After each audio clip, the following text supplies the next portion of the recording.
অনুশীলনে ফিরেছেন Brazilian superstar Neymar junior. লম্বা সময় ধরে মাঠের বাইরে থাকায় খেলতে পারেননি কোপা আমেরিকার এবারের আসর। ব্রাজিলের হয়ে বিশ্বকাপ বাছাইয়ের ম্যাচ খেলতে গিয়ে এসিএল এ চোটে পড়েছিলেন নেইমার।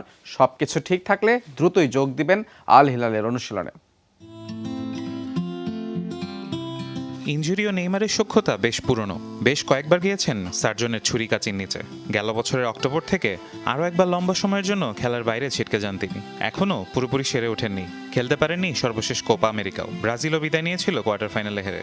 সম্প্রতি এই সেলেসাও সুপারস্টার পুরোদমে অনুশীলন শুরু করেছেন। এখন তার মাঠে নামার অপেক্ষা।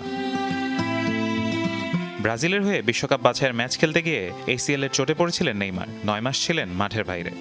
এই সময়ে নিজের চোট পুনর্বাসন ও শারীরিকভাবে ফিটনেস ধরে রাখার নানা প্রচেষ্টা চালিয়েছেন। তবে মাঠের অনুশীলনে নামলেন দীর্ঘদিন পর, যদিও এখনও তার মাঠে ফেরার উপযুক্ত সময় জানা যায়নি। ফুটবল বিষয়ক ওয়েবসাইট goal.com বলছে, সবকিছু ঠিক থাকলে শিগগিরই ক্লাব আল হিলালের অনুশীলনে যোগ দিবেন তিনি। সামাজিক মাধ্যমে দেয়া বেশ কিছু ছবিতে ব্রাজিলিয়ান তারকাকে পুরোদমে অনুশীলন করতে দেখা গেছে। তার হাসিমুখ দেখে মনে হয়েছে হাঁটুর লিগামেন্টে কোনো ধরনের অস্বস্তি বোধ করছেন না। নেইমারের ম্যাচ ফিটনেস ফিরে পেতে সেপ্টেম্বর নাগাদ সময় লাগবে। এই সময়ের মধ্যে প্রাক মৌসুমের 3টি প্রস্তুতি ম্যাচ, সৌদি প্রো লিগের 2টি ও সৌদি সুপার কাপের সেমিফাইনাল খেলবে আল হিলাল। এই 6 ম্যাচে নেইমারকে পাওয়ার সম্ভাবনা নেই। আগামী 13ই সেপ্টেম্বর আল রিয়াদের বিপক্ষে সৌদি প্রো লিগের ম্যাচ দিয়ে খেলতে দেখা যেতে পারে এই তারকা ফরওয়ার্ডকে।